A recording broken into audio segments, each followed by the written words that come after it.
যারা সামান্য মেয়র পদের জন্য খালেদা জিয়াকে বিক্রি করে দেয়, যারা সুশীলদের কাছে একটু ভালো সাজার জন্য তাদের প্রশংসা করে খালেদা জিয়ার অপরাধকে স্বীকৃতি দেয়, যারা একটি প্লট পাবার জন্য শেখ হাসিনার কাছে আবেদন করে খালেদা জিয়ার সততা আপসহীনতাকে বিক্রি করে দেয়, সেই রুমিন ফারহানাদের কথা বলছি, সেই মেয়র পদ লোভী ইশরাকদের কথা বলছি।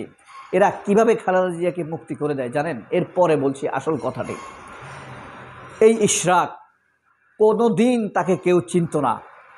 আজ সে যেই চঞ্চল চৌধুরী খালেদা জিয়াকে অগ্নি সন্ত্রাস বলেছে, যে চঞ্চল চৌধুরী খালেদা জিয়াকে দুর্নীতিবাজ বলেছে, যে চঞ্চল চৌধুরী খালেদা জিয়ার বাড়িতে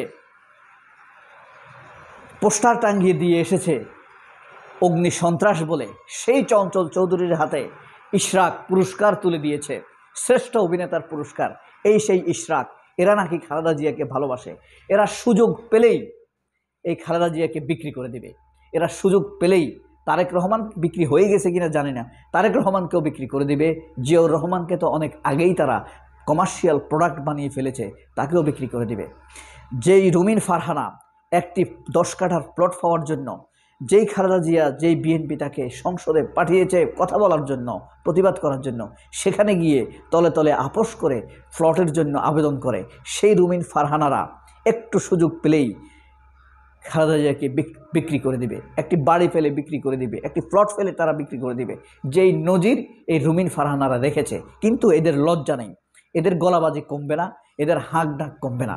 এরা আবার প্রগতিবাদী, এরা আবার দেখবেন 100% ভারতপন্থী। কোনোদিনও এরা খালেদা জিয়ার মুক্তির কথা বলবে না। কই রুমিন ফারহানা কোনোদিন বলেছে খালেদা জিয়ার মুক্তির কথা? বলেনি। কিংবা খালেদা জিয়াকে মুক্তি দিতে পেরেছে? তারেক রহমানের বক্তব্য নিষিদ্ধ ছিল বাংলাদেশের মিডিয়াতে, গণমাধ্যমে। রুমিন ফারহানা কি সেটার জন্য রিট করেছে? করেনি।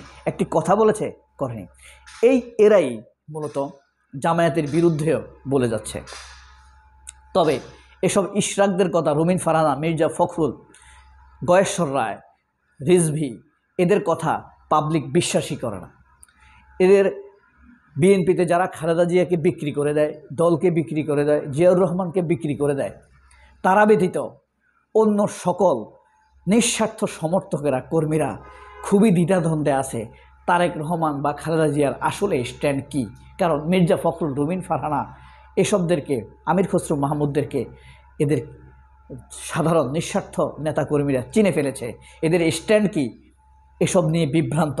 কিন্তু এখন তারেক রহমানের প্রকৃত স্ট্যান্ড কী, তারা সে অপেক্ষায় আছে। অলরেডি অনেক নেতাকর্মী বিএনপি থেকে ছুটে গিয়েছে, সরে গিয়েছে।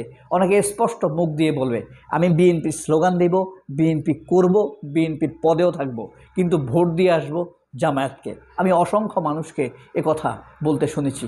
তখন আমি যখন তাদেরকে প্রশ্ন করলাম, কেন বিএনপির পদে থাকবেন, তাহলে বিএনপি ছেড়ে দেন, তখন বলে, বিএনপি যদি আওয়ামী লীগের মতো হিংস্র হয়ে যায়, যদি আওয়ামী লীগের মতো সন্ত্রাসী ফ্যাসিবাদী হয়ে যায়, তখন তাদের কাছ থেকে হাত থেকে আবার বাঁচা যাবে না। সেই নিরাপত্তার জন্যই বিএনপির পদে থাকব, কিন্তু ভোট দিয়ে আসবো আমি জামায়াতকে। এই কথা শুনে আমি অসংখ্য লোকের কাছে যখন এই কথা শুনেছি, তখন বুঝতে পেরেছি বিএনপির কাছ থেকে মানুষ ধীরে ধীরে ছুটে যাচ্ছে। এই ছুটে যাওয়ার কারণ হলো কি, বিএনপির লোকেরা আওয়ামী স্টাইলে জামায়াতের বিরুদ্ধে মিথ্যাচার করছে।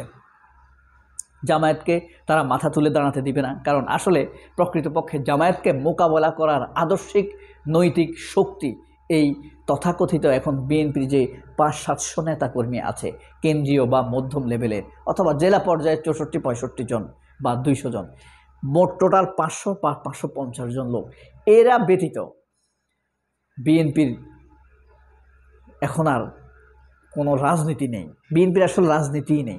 এদের কাজ হলো শুধু জামায়াতকে করা, জামায়াতকে অপদস্থ করা, জামায়াতকে ছোট করে রাখা, লীন করে রাখা, হীন করে রাখা, জামায়াত যেন মাথা তুলে দাঁড়াতে না পারে। আসলে জামায়াত কিন্তু মাথা তুলে দাঁড়াবেই। এর কারণ কি, জামায়াতের বিরুদ্ধে যারা বলছে তাদের বলার স্টাইল কিন্তু হাসিনার স্টাইল, তাদের বলার স্টাইল কিন্তু ফ্যাসিবাদী স্টাইল।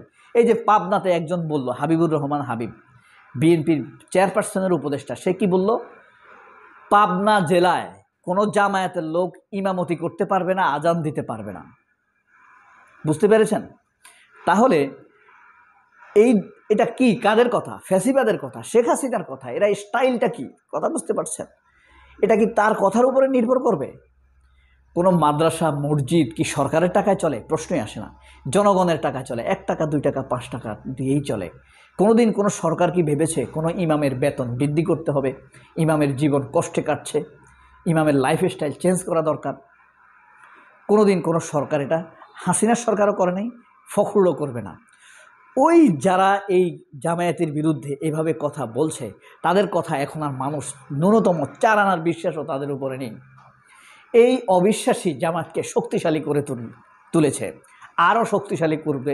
এই শক্তি নিয়েই জামাত শক্তি নিয়ে মাথা তুলে দাঁড়াবেই। ক্ষমতার পট পরিবর্তন ভিন্ন বিষয়, কে ক্ষমতায় আসবে কে আসবে না সেটা আল্লাহই নির্ধারণ করে। অতজ্জু মান্তাসাহ অতজল্লু মান্তাসাহ বেয়াদিকাল খায়ের ইন্নাকা আলা কুল্লি শাইইন কাদির।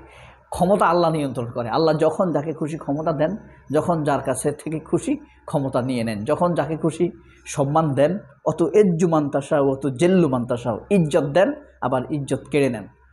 হ্যাঁ, আবার যখন ইচ্ছা যাকে জীবন দেন, যখন যার কাছ থেকে খুশি জীবন কেড়ে নেন।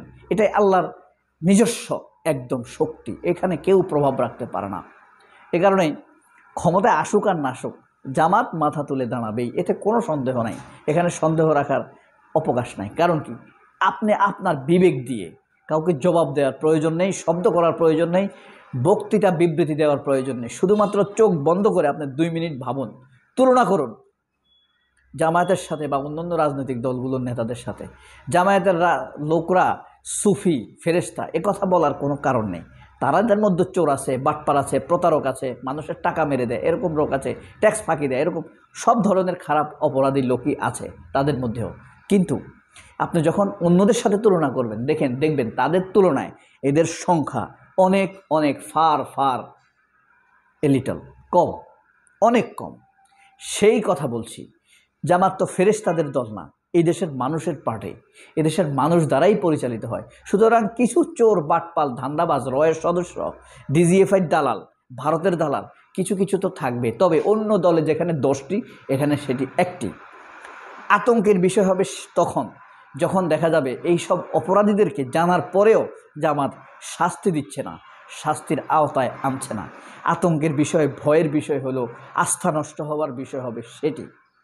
সুতরাং এখন পর্যন্ত অন্যদের তুলনায় জামায়াতের নৈতিকতা, অবস্থান, সততা, স্বচ্ছতা সব কিছুই অন্যদের চাইতে ভালো। তবে চোরদেরকে অবশ্যই অতি দ্রুত এখান থেকে বের করে দিতে হবে, চিহ্নিত করে এক এক করে স্পষ্টভাবে জানিয়ে এদেরকে বের করে দিতে হবে। তবেই আরও শক্তিশালী হবে, খুব দ্রুত মাথা তুলে দাঁড়াবে। সবাই অনেক ভালো থাকবেন। আল্লাহ হাফেজ। আসসালামু আলাইকুম।